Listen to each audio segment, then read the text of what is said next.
Senate Majority Leader Mitch McConnell is facing reelection in 2020. Now, Democrats have been trying to remove McConnell for years with very little success, obviously, because he's still there. That's despite him being one of the most unpopular senators in the country. At one point, his approval rating was 19%. So now, this turn, Democrats have picked Amy McGrath.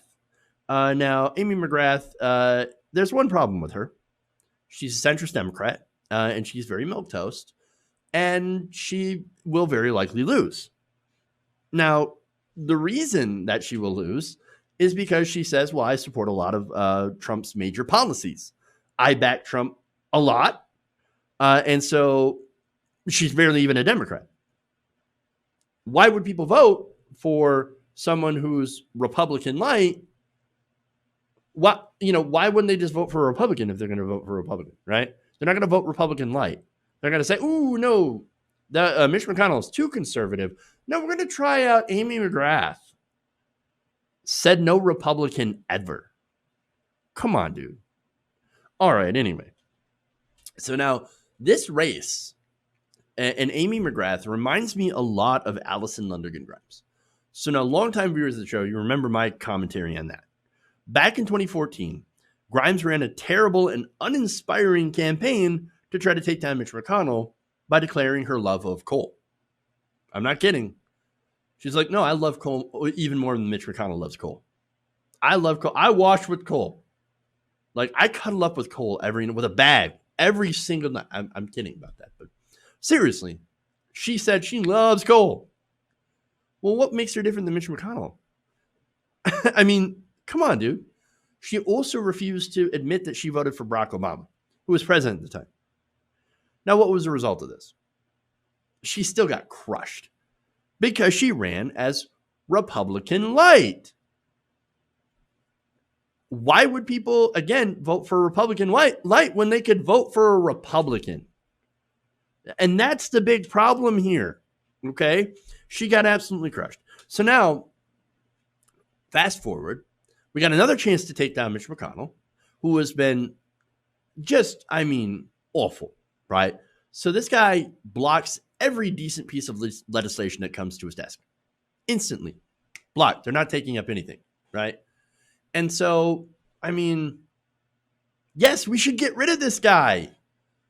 He was one of the ones that didn't allow the Senate to vote on Merrick Garland for a year. That was Obama's Supreme Court pick. Yes, it was not a great pick, but it was better than Neil Gorsuch, who we ended up getting, or Brett Kavanaugh, who we ended up getting. No, we could have at least had somebody who was not nearly as bad as Gorsuch and Kavanaugh on the Supreme Court. That's, of course, if Hillary, or not even if Hillary Clinton won. If Obama had just been able to get his nominee. But no, McConnell blocked it, and the Democrats, in their infinite wisdom and hubris, said, Hillary Clinton's going to win the election anyway, so, we'll let McConnell get away with it. Oops. So now McConnell's, a complete douchebag for, basically engineering that situation and not letting, I can't even remember his name now. Letting them get a vote on Obama's Supreme Court nominee. Well, now we have a chance to take him out. Now we have a chance. And so the establishment's thinking, well, Trump's unpopular now, right? So we've got a shot. We're going to run this incredibly milquetoast candidate who doesn't believe in universal health care during a pandemic. Well, she's going to win, right? She's going to win. She's going to win. They're doing it again. Now, there's some hope now, though, right? Because I was going to say Allison Lundergan Grimes, because this is all over again. Amy McGrath is in a primary race that's actually really competitive. So now here comes Charles Booker, I should say. I don't know if I can call him Charlie. Now, who in the heck is Charles Booker? Well, it turns out he's a progressive Democrat from Kentucky's 43rd district. Now, he's an elected state representative for that district, so he's already in office, right? And he does sit in some important committees. In fact, he's on the Economic Development and Workforce Investment Committee. He's in the Natural Resources and Energies Committee. He's in the Judiciary Committee. He's also in the Economic Development and Workforce Investment Committee. He's, again, in the Interim Joint Committee, sitting on the Judiciary and Natural Resources and Energy, another member of that committee. And he's also, so look, he's an accomplished member of the Kentucky House, is what I'm trying to say. Okay? He's run an election in Kentucky as a progressive, and he's won. So now you might say, okay, so what, right? Where does he stand in the issues? Well, I mentioned he's progressive, but there's a lot of people that have been throwing around that word that aren't necessarily progressive. So let me talk about the policies, right? So now Booker believes in a universal healthcare system under Medicare for all. So that's single payer. Also believes in a new Green New Deal and a universal basic income. So now he's a little bit different than Bernie Sanders. He's not quite as progressive as Bernie on student loans, but says student loan forgiveness and free 4-year university. So that's up to the bachelor's level. No, I'm sorry, that's 2-year bachelor's degree, right? So you can get free college up to bachelor's. Now, speaking of Bernie Sanders, he did endorse Senator Bernie Sanders during his 2020 run. So that was on Super Tuesday that he made his endorsement of Bernie. So look, he may not be perfect, but he's heads and tails above Mitch McConnell on the issues. So I think that he would make a better senator. Certainly better than Amy McGrath and way, way better than Mitch McConnell. And so now we have more good news for him. Out of the 38 Democrats in Kentucky's House of Representatives, 18 of them, that's nearly half, including the Democratic leader, the Democratic caucus chair, and the Democratic whip, they have all endorsed him over Amy McGrath. That's amazing. Former Sanders 2016 staffer Ricardo Gutierrez tweeted this out. He said that Booker is a powerful unifier that can defeat Mitch McConnell. Fascinating. Now, look, the big issue, of course, is getting through a Democratic primary. Look, we know that when it comes to Kentucky, the Democrats are really interested in keeping Mitch McConnell somehow. Why? Because back when Allison Lundergan Grimes was running a primary, was going to run against Mitch McConnell and eventually did become the nominee, there was somebody else in the running. It was Ashley Judd. Now, Ashley Judd was very progressive, and she was considering jumping into that race.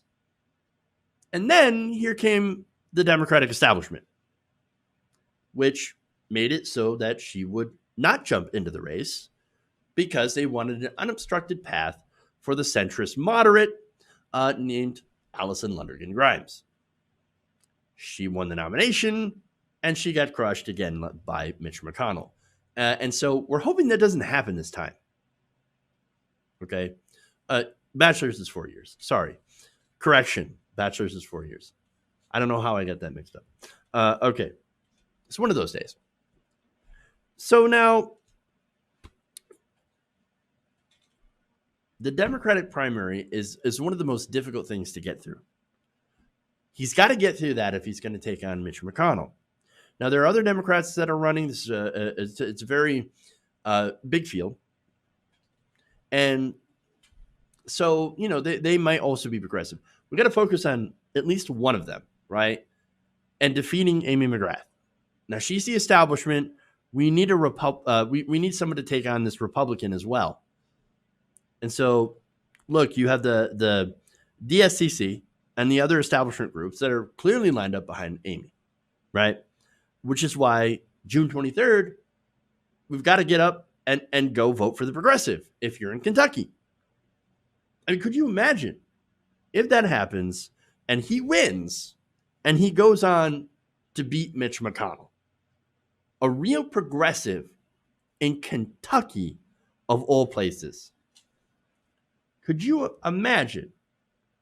I mean, we could finally say, ladies and gentlemen, we got him.